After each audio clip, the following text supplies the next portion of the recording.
find the number of permutations of letters A, B, C, D, E, F, G taken all at a time if neither beg nor cad pattern appear। ठीक है, मतलब ना ही bag pattern appear होना चाहिए BEG और ना ही CAD साथ में होना चाहिए, ये दोनों अपियर नहीं होना चाहिए। ठीक है, तो देखो कैसे हम इसको बनाते हैं। पहले हम ये जो टोटल कितना लेटर्स है देखो ABCDEFG, टोटल 8 लेटर्स है। इस 8 लेटर्स को हाँ 7 है, सॉरी टोटल 7 लेटर्स है। इस 7 लेटर्स को कितना तरीका से हम अरेंज करेंगे, टोटल पहले बना लो। तो 7 लेटर्स को total number of ways to arrange, तो टोटल वेज हो जाएगा 7 फैक्टोरियल। ठीक है, 7 डिफरेंट लेटर्स है, इसका अरेंजमेंट होगा 7 फैक्टोरियल। अब ये 7 है, इसमें से अब देखो बेग BEG साथ में नहीं होना चाहिए, CAD साथ में नहीं होना चाहिए। तो पहले हम ये देख लेते हैं कि बेग अगर लिखा रहेगा तो कितना तरीका से होगा अरेंजमेंट। देखो अगर हम BEG को साथ में रखते हैं, BEG को साथ में, इसके अलावा और कितना लेटर बच गया, BEG को साथ में रखेंगे तो बच गया A बच गया, C बच गया, D बच गया, F बच गया।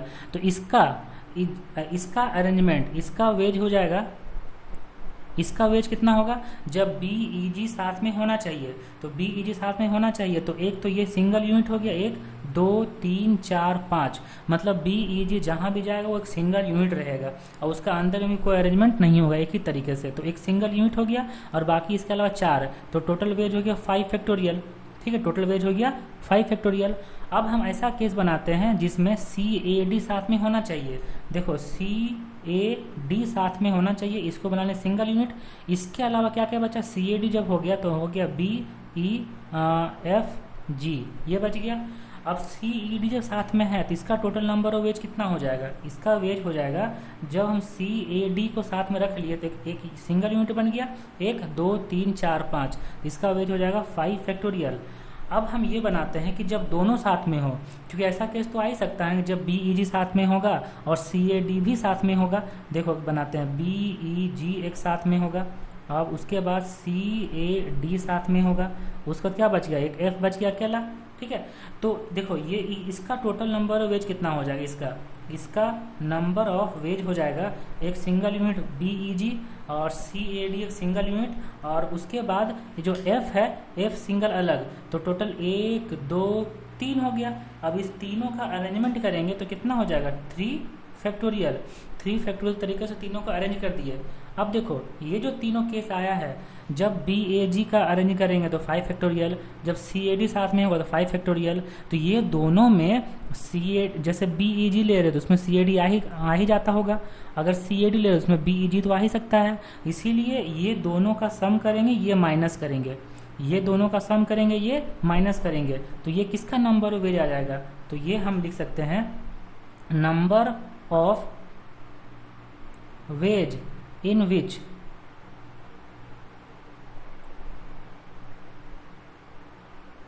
at least one of CAD or BEG pattern appear। तो number of ways in which at least one of CAD और BEG पैटर्न एपियर, इसका नंबर ऑफ वेज कितना होगा, जिसमें BEG साथ में होगा 5 फैक्टोरियल, प्लस जिसमें CAD पैटर्न होगा तो ये 5 फैक्टोरियल, माइनस कर देंगे जिसमें BEG CAD दोनों होगा, क्योंकि ये जो चीज़ है ये इसमें भी आ गया और इसमें भी आ गया। होता है ना ये वाला कि अगर ये हम कर रहे हैं ये बीच में ये दोनों में आ गया, दोनों के इंटरसेक्शन तो माइनस करते हैं, अगर एटलीस्ट कर रहे हैं तो यूनियन करना है तो इसलिए -3 फैक्टोरियल होगा। तो अब देखो 5 फैक्टोरियल होता है 120 प्लस 5 फैक्टोरियल फिर से 120 -6 तो 240 और -6 तो 234 हो गया, 234 वेज। अब हम लोग को फाइंड ऐसा करना है कि neither BEG nor CAD pattern appear, ये दोनों नहीं होना चाहिए। तो जितना आया है 234 वो माइनस कर देंगे टोटल में से। टोटल कितना था, टोटल था 7 फैक्टोरियल, टोटल था 7 फैक्टोरियल, इसीलिए यहाँ पे लिखेंगे the required number of veg the required number of veg हो जाएगा 7 फैक्टोरियल में से माइनस करेंगे 234। अब 7 फैक्टोरियल का वैल्यू कितना होता है, तो 6 फैक्टोरियल होता है 720, इसको 7 से इंटू करेंगे तो 5040, ठीक है। तो 5040 माइनस 234 हो जाएगा। और इसको अगर माइनस करेंगे 10 माइनस 4 6, तो 3 माइनस 3 0, फिर 10 माइनस 2 8, यहाँ 4, तो 4806 आ जाएगा टोटल नंबर ऑफ वेज। तो ये हो गया आंसर। क्वेश्चन बोल रहा था कि neither BEG nor CAD pattern appear, तो पहले हम बीईजी और सीएडी का यूनियन फाइंड कर लिए कि कैसे अरेंज होगा।